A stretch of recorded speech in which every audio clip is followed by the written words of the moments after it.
말씀은 호세아 6장 1절부터 11절 말씀입니다. 호세아 6장 1절부터 11절 말씀.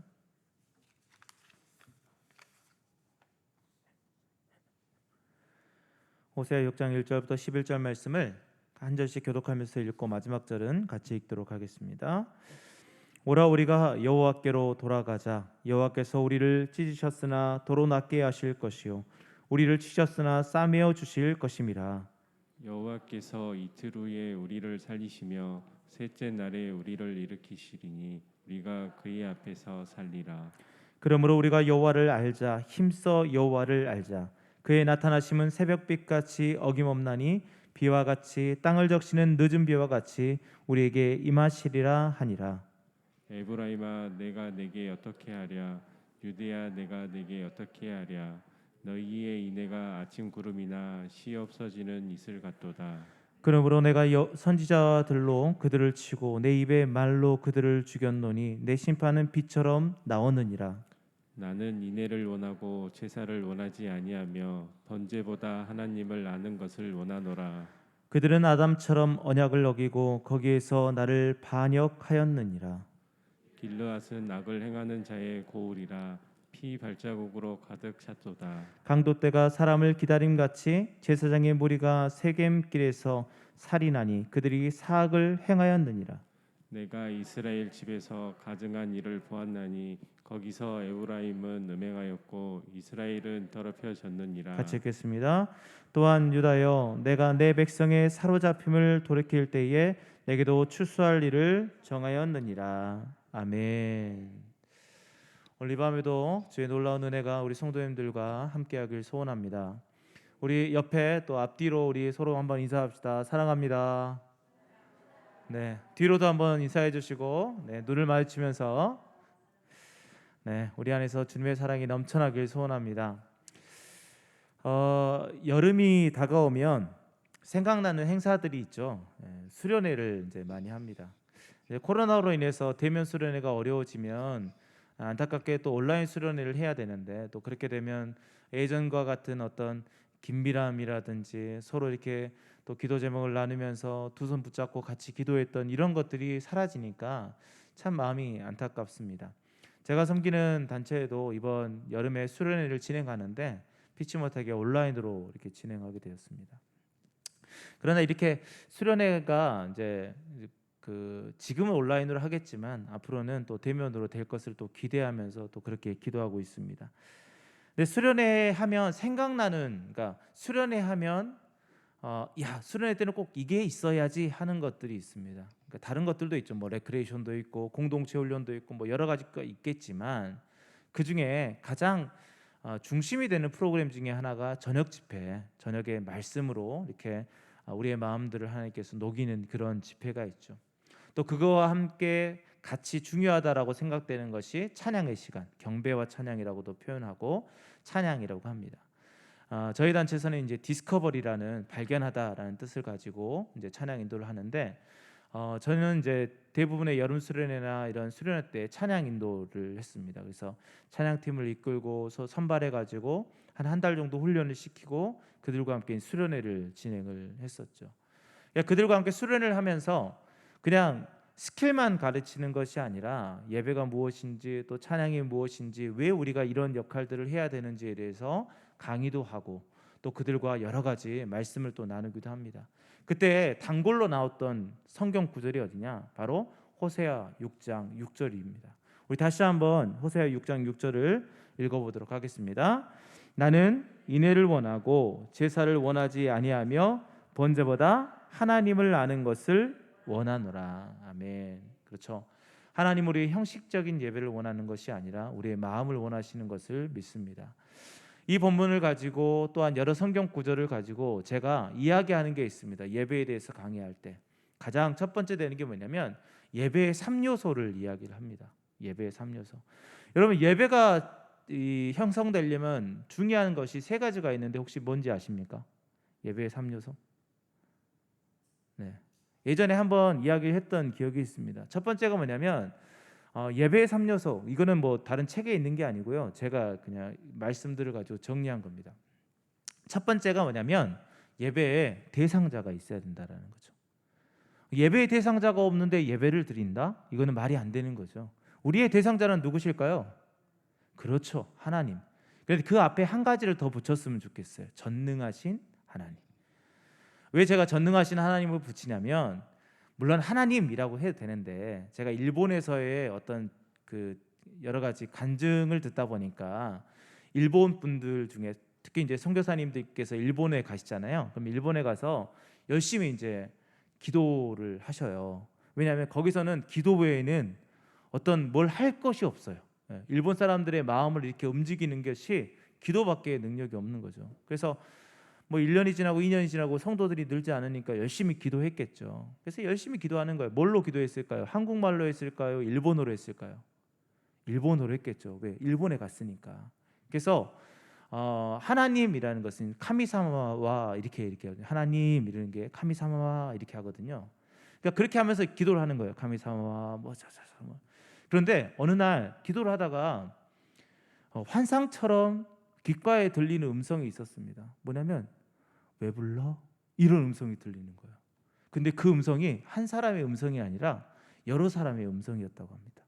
그래서 그분이 이제 기도하다가 나는 하나님 불렀는데 하면서 이렇게 딱 눈을 뜨니까 환상처럼, 그러니까 이게 실제인지 아닌지 모르겠어요. 본인의 환상이라고 또 이야기를 하는데 막 귀신들이 몰려왔다라는 거예요.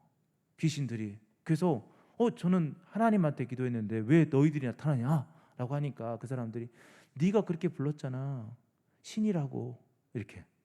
그러니까 하나님, 신 똑같은 거거든요. 그러니까 모든 신들을 다 부르는 거죠.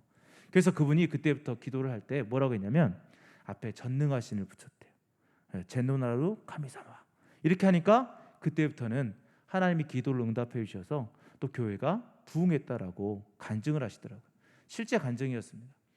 그러니까 뭐냐면 우리가 하나님에 대해서 어쩌면 무지한 채로 하나님을 부르고 있지 않나. 그러니까 하나님께 예배한다라고 하는데 실제로는 전능하신 하나님이 아니라 우리가 상상했던 하나님, 우리가 생각하고 우리가 만들어낸 우상한테 예배하고 있지 않나 생각해 봅니다. 그래서 예배의 3요소 중에 가장 중요한 게 뭐냐면 예배의 대상자가 전능하신 우리 하나님이 되셔야 된다는 것입니다. 자, 그럼 두 번째 뭘까요? 예배의 두 번째 요소.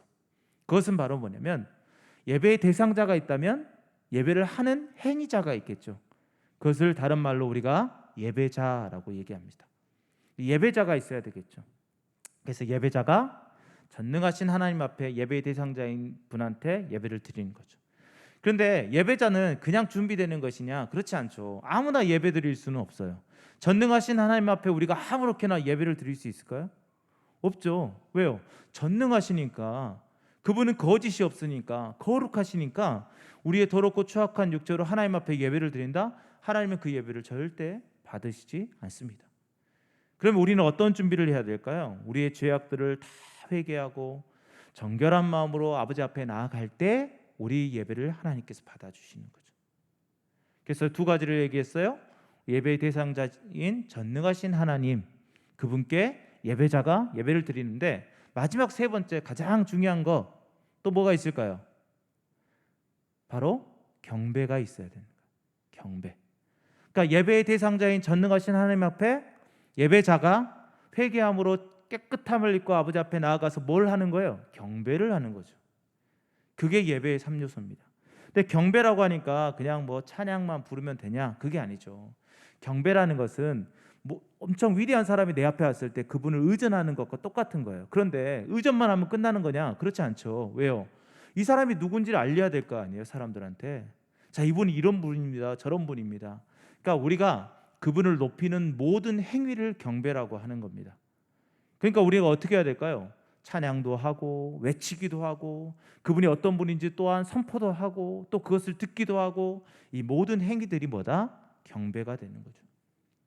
그래서 이 세 가지가 있어야 예배가 이루어지는 거예요. 근데 제가 한 가지는 이야기를 안 했어요. 뭐냐면 장소에 대한 이야기는 하지 않았어요. 왜요? 장소는 필요치 않거든요.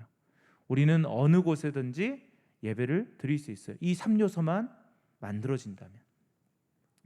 그래서 우리는 명심해야 되죠. 우리가 하나님이 원하시는 예배를 드리기 위해서는 정말로 전능하신 하나님께 온전히 예배를 드려야 된다라는 것, 그리고 우리는 회개함으로 합당한 열매를 맺고 주님 앞에 나아가야 된다라는 것, 그리고 마지막으로는 그분만을 높이는 모든 행위들을 해야 된다라는 거죠. 그래서 오늘 아까 읽었던 말씀 호세아 6장 6절을 다시 한번 읽어보도록 하겠습니다. 나는 인애를 원하고 제사를 원하지 아니하며 번제보다 하나님을 아는 것을 원하노라. 아멘. 우리 사랑하는 모든 성도님들이 온전한 예배, 그 예배를 우리 하나님께 드렸으면 좋겠습니다. 자, 이제 본문으로 좀 넘어와서 또 연결되어서 이야기하면 호세아라는 이제 선지자가 나오죠.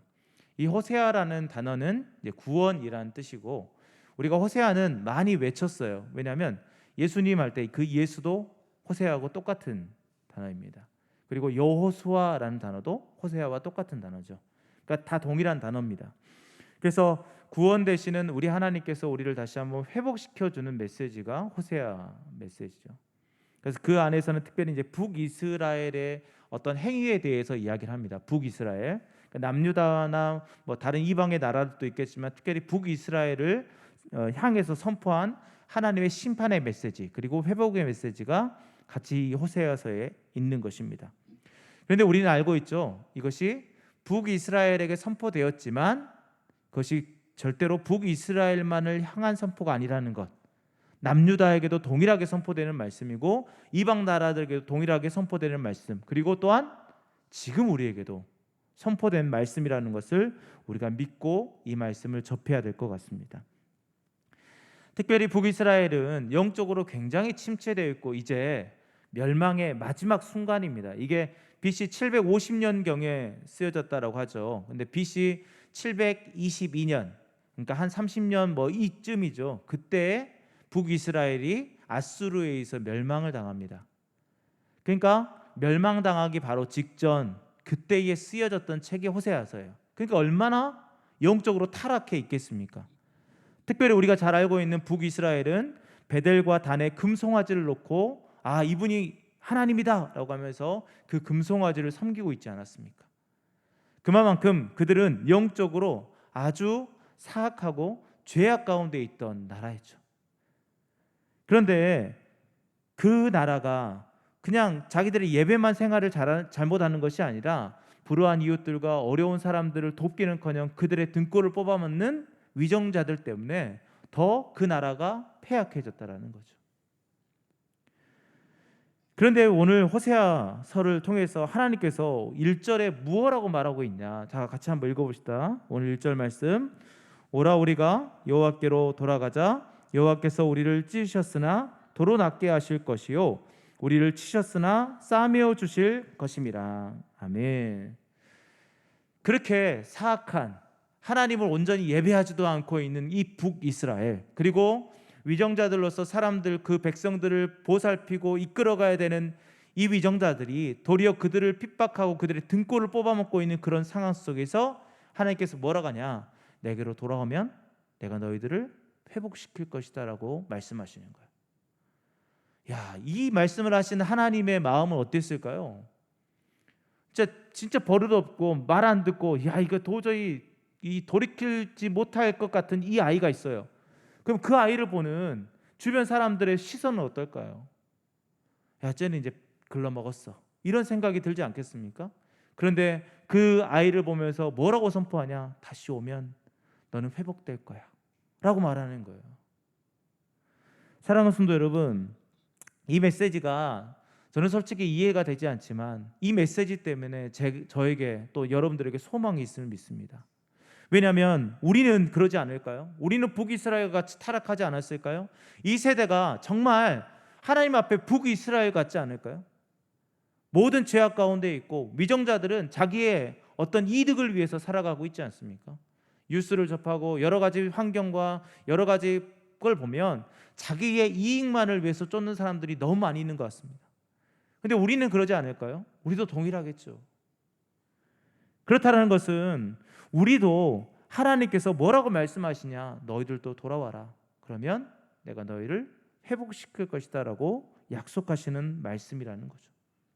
그러니까 이 말씀이 정말 하나님의 그 마음, 야, 어떻게 이렇게 할 수 있지? 이해는 되지 않지만 이해되지 않은 이 말씀이 우리에게도 소망이 됨을 오늘 또 보게 됩니다. 그래서 이 말씀을 통해서 여호와께 돌아가자, 이것이 어떻게 해야 되는지, 어떻게 돌아가야 되는지, 또한 그 속에 숨겨져 있는 의미는 무엇인지 여러 가지가 있겠지만 저는 세 가지를 살펴보면서 말씀을 좀 정리해 보려고 합니다. 자, 첫 번째로 우리 여호와께로 돌아가기 위해서는 어떻게 해야 되냐? 지금 있는 자리에서 스스로 걸어 나와야 한다라는 겁니다. 지금 있는 자리에서 스스로 걸어 나와야 된다라는 거예요. 자, 오늘 1절 말씀 앞에 보면 뭐라고 되냐면 첫 번째 단어가 뭐예요? 오라. 그렇죠. 오라라는 단어입니다. 오라. 근데 이 오라라는 단어가 이제 히브리어로 레쿠라는 단어입니다. 레쿠. 이 오라라는 이 레쿠라는 단어가 뭐냐면 너희는 걸어가라라는 단어입니다. 걸어가라라는 단어. 그래서 이 단어를 원어를 좀 직역하면 이렇게 되는 거예요. 너희는 걸어서 올지어다. 너희는 걸어서 올지어다. 그리고 우리가 여호와께로 돌아가자라는 거예요. 그러니까 너희는 걸어서 올지어다라는 것이 그냥 야, 너희 좀 걸어가라는 부탁이 아니라 완전한 명령입니다. 강한 어조. 야, 너희는 걸어서 올라가라. 가야 돼. 무조건 가. 그래야 너희들이 회복될 수 있어라는 강력한 메시지가 여기에 포함되어 있다라는 거죠. 그러니까 적극성을 띠면서 너희가 올라가야 돼. 너희는 거기에 올라가야지만이 회복될 수 있어라는 말씀이 여기에 있다라는 거죠. 작년에 제가 메시지를 하면서 창세기 본문을 가지고 내가 어디 있느냐라는 제목으로 말씀을 전한 기억이 있습니다. 거기서 창세기에 보면 내가 어디 있느냐라는 단어가 동일한 단어가 3번 나옵니다. 그 3번 나오는데 한 번은 아담에게 했죠. 아담에게 내가 어디 있느냐라고 했고, 가인과 아벨의 이 사건을 통해서 가인에게 내 동생 내 아우 아벨이 어디 있느냐라고 했고, 아브라함에게 자기 아내 사라, 그러니까 사레가 어디 있느냐, 내 아내 사레가 어디 있느냐라고 물어봤습니다. 그러니까 그 자리가 있다라는 거죠. 하나님께서 하신 창조와 은혜의 자리가 있었고, 또 우리가 하나님께서 붙여주신 동역자의 자리가 있었고, 또 한 가지는 우리의 여러 가지 풍성함으로 서로 나누어야 되는 자리가 있었다라고 말씀을 전했습니다. 그 말은 뭐냐면 하나님께서 우리에게 지정해 주신 자리, 하나님께서 우리가 있어야 할 자리들을 이미 마련해 두시고 그곳으로 우리를 보내셨다라는 거죠. 그러니까 그리스도인들은 자신이 있어야 될 자리가 분명히 존재한다라는 거죠. 우리 성도님들은 지금 이 교회가 지금 있어야 될 자리입니다. 여러분들은 지금 각 가정이 여러분들이 있어야 될 자리가 되겠죠. 여러분들이 일하고 있는 직장이라든지 사업체라든지 여러분들이 기거하는 곳이 여러분들이 있어야 될 자리겠죠. 그럼 그곳에서 뭘 하라는 거예요? 하나님께 예배하라는 거예요. 영광을 올려드리라는 거죠. 그래서 예배자가 예배의 대상자에게 뭘 한다라고 했어요? 경배를 드린다라고 했잖아요. 그러니까 하나님께 경배를 드리는 모든 행위들을 여러분들이 있어야 될 자리에서 해야 된다라는 거죠. 그런데 오늘 본문에서 야, 너희는 걸어서 올라가라. 너희는 걸어서 올라가라 라는 말이 뭐예요? 너희 지금 있는 자리에서 일어나서 그 자리에서 하나님이 있는 자리로 옮겨가. 그것이 너희들이 스스로 가야 돼 라고 말하는 것과 동일하다는 거죠. 우리가 자꾸만 영적으로 힘들고 또 우리가 자꾸만 하나님께서 멀어져 간다라고 느끼는 이유가 뭘까요? 하나님이 우리에게 보내신 그 자리에서 떠나서 죄의 자리로 걸어가고 있기 때문입니다. 그래서 하나님께서 말하는 것은 뭡니까? 이 죄의 자리에서 야, 스스로 일어나서 우리 여호와께로 돌아가야 된다라는 말씀이 오늘 본문의 말씀이라는 것입니다. 우리는 탕자의 비유를 잘 알고 있죠. 탕자가 이방에서 객이 되었습니다. 그래서 돈을 다 탕진하고 이제 돼지 쥐업 열매를 먹고 있죠. 그때 그가 했던 말이 있어요. 혼자 아마 이야기했던 것 같아요. 누가복음 15장 17절 18절 말씀입니다. 제가 읽어볼게요. 이에 스스로 돌이켜 이르되 내 아버지에게는 양식이 풍족한 품꾼이 얼마나 많은가. 나는 여기서 줄여 죽는구나. 내가 일어나 아버지께 가서 이르기를, 여호와께 가서 이르기를, 아버지께 가서 이르기를, 아버지 내가 하늘과 아버지께 죄를 지었사오니 라고 하는 거예요. 사랑하는 성도 여러분, 스스로 돌이켜서 일어나서 아버지께 여호와께 가야 된다라는 거죠. 이게 우리가 하나님의 은혜로 산다, 다 하나님의 은혜입니다라고 얘기하지만 실제로 하나님은 은혜의 하나님이시지만 우리가 그 은혜 안에 들어오기를 원하시는 거예요. 그러나 우리가 그 은혜 안에 들어가지 않는다면 회복이 있을 수가 없는 것이죠. 우리의 회복은 우리가 적극적으로 스스로 그 죄의 자리에서 일어나서 하나님께로 나아가야 진정한 회복이 있는 것임을 믿습니다. 우리의 회복은 우리의 영적으로만 회복되는 것이 아니라 그 영을 통해서 또 육체까지도 하나님께서 회복해 주십니다. 그래서 이 회복을 그냥 놓치지 마십시오. 여러분들이 있는 그 죄의 자리에서 일어나서 우리 하나님께로 온전히 걸어가면, 스스로 일어나서 걸어가고 여러분들이 적극적으로 그 자리를 향해 나아간다면 하나님께서 분명하게 여러분들의 영적으로 또 육적으로의 회복을 이루실 줄 믿습니다. 야고보서에서는 행함이 없는 믿음은 죽은 믿음이라고 말씀하셨습니다. 그 말은 뭘까요? 그 행함 자체도 믿음에 포함된다라는 거죠. 그럼 우리가 행함은 무엇입니까? 죄의 자리에서 일어나서 여호와께로 돌아가는 것입니다. 그럴 때 하나님께서 우리 영적 육적으로 온전한 회복을 이루심을 믿습니다. 자, 이제 두 번째, 여호와께 돌아가야 한다는 것은 뭐냐? 무지에서, 알지 못하는 것에서 돌아가야 한다는 것을 말하고 있습니다. 1절 말씀을 다시 한번 읽어보면 이렇게 말하고 있죠. 오라 우리가 여호와께로 돌아가자. 여호와께서 우리를 찢으셨으나 도로 낫게 하실 것이요 우리를 치셨으나 싸매어 주실 것입니다. 아멘. 우리를 찢으시고 치셨지만 우리 여호와께서 도로 낫게 하시고 싸매 주신다라는 거죠.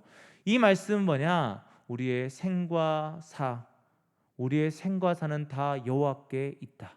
그 모든 주권은 여호와께 있다라는 것을 1절 말씀은 이야기하고 있는 것입니다. 여러분, 우리가 어쩌면 이것들을 우리가 은연중에 잊어버리고 있지 않았나 싶어요. 우리가 하나님께 기도할 때 아까 일본의 그 예화를 통해서 이야기했지만 우리가 하나님을 부를 때 그냥 형식적으로 부르지 않고 있습니까? 혹시 하나님 하면서 진짜 전능하신 그 유일하신 삼위일체 하나님을 부르는 것이 아니라 내가 이미지로 만들어냈던 그 하나님을 여러분들이 부르고 있지 않습니까? 우리는요, 성경에 나와 있는 온전한 하나님을 불러야 됩니다. 하나님께 예배해야 됩니다. 그런데 어느 순간 자연스럽게 그것을 잊어버리고 그것이 없는 것처럼 이것은 그냥 자연적인 현상이야, 그냥 하나님의 은혜가 아니야 라고 치부해버리지 않는지 모르겠습니다. 성경에서 특히 이스라엘 민족들은 고산지대에 있기 때문에 이른 비와 늦은 비가 필요합니다. 그런데 이른 비와 늦은 비가 없으면 그들은 농작물을 키울 수가 없게 되고, 심지어는 양을 칠 때 풀들이 자라나지 않기 때문에 양을 기르기에 너무 어려워지게 됩니다. 그렇기 때문에 그들에겐 이른 비와 늦은 비가 있어야 되죠. 그런데 그들이 가나안 땅에 처음 들어갔을 때 하나님을 향한 열정을 가지고 들어갔기 때문에 하나님은 이른 비와 늦은 비를 내려주셨을까요? 안 내려주셨을까요? 내려주셨겠죠. 당연히. 우리도 똑같습니다. 우리가 지금 숨 쉬고 있죠. 마스크를 끼고 있으니까 신선한 공기의 어떤 그 갈망이 더 치열해지지 않습니까? 그런데 마스크를 안 끼고 있을 때 그때는 어땠습니까? 그냥 당연히 숨 쉬는 거다라고 생각하지 않았습니까? 하나님의 은혜를 그냥 당연한 거야 라고 치부해버리지 않습니까? 이스라엘 민족들도 이른 비와 늦은 비, 하나님의 정말 엄청난 은혜에도 불구하고 자연스러운 현상이라고 생각하지 않았을까요? 그러면서 자연스럽게 그것이 하나님께로부터 온 것이 아니라 그냥 있는 것, 이게 무지입니다. 하나님은요, 우리에게 놀라운 은혜로 함께 하시고 늘 빛으로 함께 하시며 또한 우리에게 이른 비와 늦은 비로 늘 은혜를 주시길 원하시죠. 또 실제로 주시고요. 그런데 그것을 우리는 당연한 거니까 하나님이 하신 게 아니야 라고 혹시 그냥 무의식 중에 생각하고 있지 않나 우리는 회개해야 됩니다. 3절 말씀, 그러므로 우리가 여호와를 알자, 힘써 여호와를 알자라고 말하고 있습니다. 그의 나타내심은 새벽빛같이 어김없나니 비와 같이 땅을 적시는 늦은 비와 같이 우리에게 임하시리라 하니라. 아멘. 어김없다라는 거죠. 늘 함께 하신다라는 거죠. 그런데 그것이 하나님의 은혜인 것을 까먹고 아닌가 보다 라고 혹시 생각하면서 이건 그냥 당연한 것이니까 그냥 내가 누려야지 라고 생각하지 않습니까? 사랑하는 성도 여러분, 우리에게 재앙이 임하는 것은 무엇입니까? 하나님께 영광을 드려야 되는, 경배를 드려야 되는 우리가 그것을 가로채기 때문이라고 생각되지 않습니까? 온전히 우리가 하나님께 경배를 드리고 하나님의 모든 것들을 드높여야 되는데 하나님에 대해서 온전히 알지 못하기 때문에 그것이 은혜인지도 모르고 그것이 감사하는 건지도 모르고 그것이 하나님의 놀라운 역사인지도 모르고 우리 스스로 그냥 자연스러운 거야 라고 치부해버리지 않습니까? 그리고 어느 순간 내가 잘해서 그렇지, 그래 내가 정말 방법을 잘 선택했어, 야 그래 내가 이렇게 지혜가 있으니까 당연한 거지. 근데 잠언서를 쭉 묵상하다 보니까 뭐라고 하냐면 우리 인간의 지혜는 허망한 거다라고 말하고 있습니다. 사랑하는 성도 여러분, 그래서 6절 말씀에 뭐라고 합니까? 나는 인애를 원하고 제사를 원하지 아니하며 번제보다 하나님을 아는 것을 원하노라. 아멘. 하나님을 아는 것, 인격적으로 아는 것, 지식적으로 그냥 떠벌리면서 아는 것이 아니라 진짜 그 하나님을 만나는 것. 전능하신 하나님이라고 했으면 전능하신 하나님을 만나야 되겠죠. 사랑의 하나님이라고 하면 사랑의 하나님을 만나야 되겠죠. 그런데 우리는 어느 순간 그냥 입술로만 전능하신 하나님, 사랑의 하나님, 인자가 충만하신 하나님 이렇게 입술로만 고백하고 있지 않습니까? 우리가 온전히 하나님을 알아갔으면 좋겠습니다. 그런데 그 하나님을 아는 것 중에 우리가 해야 되는 행위가 한 가지 있습니다. 6절 말씀을 새 번역으로 보면 이렇게 말하고 있죠. 내가 바라는 것은 변함없는 사랑이지 제사가 아니다. 인애라는 것을 뭐라고 번역했냐면 변함없는 사랑이다라고 번역을 했어요. 그러니까 우리의 행위는 뭐예요? 하나님을 향한 끊임없는 변함없는 사랑을 드려야 되는 거죠. 그럴 때 어떻게 되냐? 우리가 하나님을 온전히 알아갈 수 있다라는 겁니다. 그런데 어느 순간 우리는 하나님에 대한 사랑을 잊어버리고 그냥 내 자신만을 사랑하고 있지 않습니까? 하나님이 원하시는 것은 진짜 우리가 번거롭게 막 예배드리고 뭐 제사드리고 우리의 뭐 헌금을 많이 하고 우리가 뭐 봉사를 많이 하고 이런 것들보다는 하나님을 사랑하는 것을 더 원하신다라는 거예요. 변함없이 하나님을 사랑하는 것. 그런데 여러분들 아십니까? 변함없이 하나님을 사랑하는 사람이 봉사를 많이 합니다.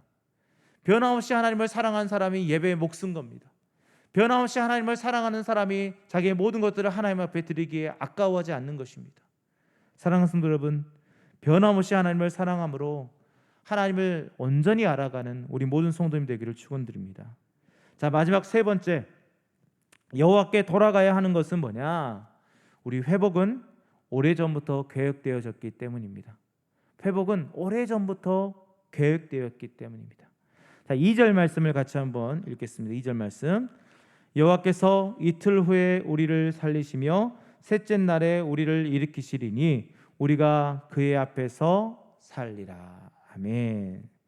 자, 여기서 이틀 후 또는 셋째 날 이렇게 이야기하고 있죠. 처음에 이게 무슨 뜻이지?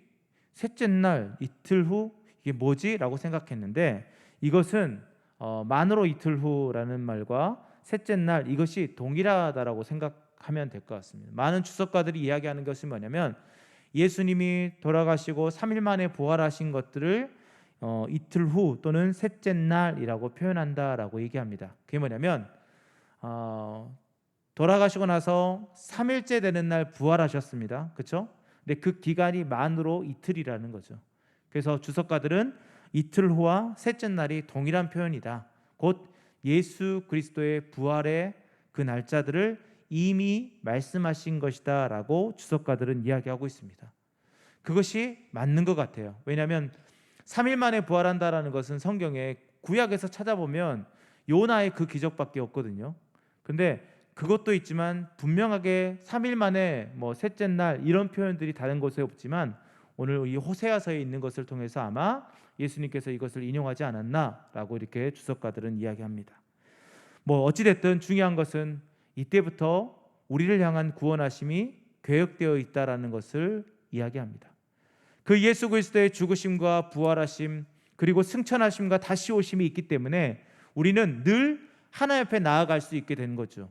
그럼 나아가는 자들은 무엇을 받습니까? 바로 회복을 경험하게 되는 것입니다. 그래서 우리는 늘 어떻게 해야 되냐? 여호와께로 돌아가야 되겠죠. 왜요? 그곳에 가면 회복되니까. 죄의 자리에서 일어나서 그분 앞에만 가면 우리의 모든 것이 회복되니까. 그래서 우리는 늘 하나님 앞에, 여호와 앞에 나아가야 되는 것을 성경은 이야기하고 있습니다. 근데 그것이 언제부터 계획되었습니까? 처음부터 계획되어 있었습니다.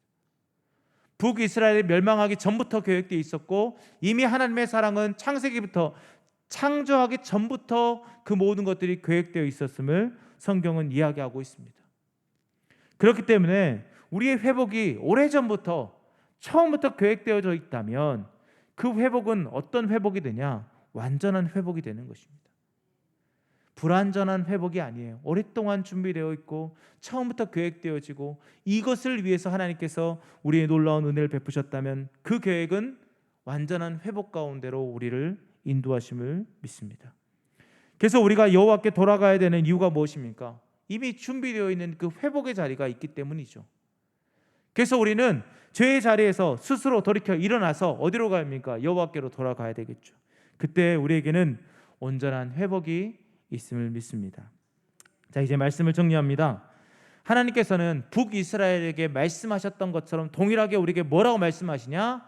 여호와께로 돌아가라 라고 말하고 있습니다. 그런데 이렇게 여호와께로 돌아가기 위해서 우리가 첫 번째로 해야 되는 것은 무엇입니까? 우리가 있는 그 죄의 자리에서 스스로 일어나 돌이켜서 하나님께로 나아가야 된다라는 거죠. 그렇게 우리가 죄의 자리에서 일어나 하나님께로 나아갈 때 하나님의 회복을 맛보게 되는 것입니다. 또 한 가지, 전능하신 하나님께 나아가기 위해서는 어떻게 해야 됩니까? 하나님을 온전히 알아야 되겠죠. 그거의 중심은 끝없는 사랑, 변함없는 사랑을 가지고 하나님 앞에 나아갈 때 하나님은 우리를 만나주셔서 우리가 하나님을 온전히 알게 되고 그분 앞에서 회복을 경험하게 된다라는 것입니다. 그래서 우리가 하나님의 그 놀라운 그 회복의 자리에 가서, 이미 오래전부터 계획되어진 그 회복의 자리에 가서 우리 영적으로도 회복되고 우리 육적으로도 회복되며 온전한 쉼이 무엇인지, 온전한 평안이 무엇인지, 온전한 기쁨이 무엇인지 늘 누리시기를 우리 예수님의 이름으로 축원드립니다. 아멘. 기도하겠습니다. 하나님은 우리에게 말씀하셨습니다. 너희의 죄가 주홍같이 붉을지라도 내가 양털같이 희게 하겠다라고 말씀하셨습니다. 그래서 우리에게 요구하시는 것은 전능하신 하나님 앞에, 여호와 앞에 우리가 가는 것임을 믿습니다. 그래서 우리가 죄의 자리에서 스스로 돌이켜 일어나서 우리 하나님 앞에 온전히 나아가며 온전한 회복을 맛보게 하여 주시옵소서. 또한 끝없는 사랑을 가지고 하나님을 온전히 알아가며 만날 수 있는 은혜를 베푸셔서 우리의 예배의 대상자신 전능하신 하나님을 온전히 알고 깨닫고 그분 앞에만, 당신에게만 우리의 모든 경배를 드릴 수 있도록 붙잡아 주시옵소서. 하나님, 간절히 구하고 바라는 것은 우리가 온전한 회복을 이루기를 원합니다. 우리 영적인 회복과 함께 우리 육적인 회복까지도 이루어가며 주님 앞에서 참 평안을 누리게 하여 주시옵소서. 큰 영광 가운데 계신 주님을 찬양합니다. 모든 걸 믿사하며 예수님의 이름으로 기도하였습니다. 아멘.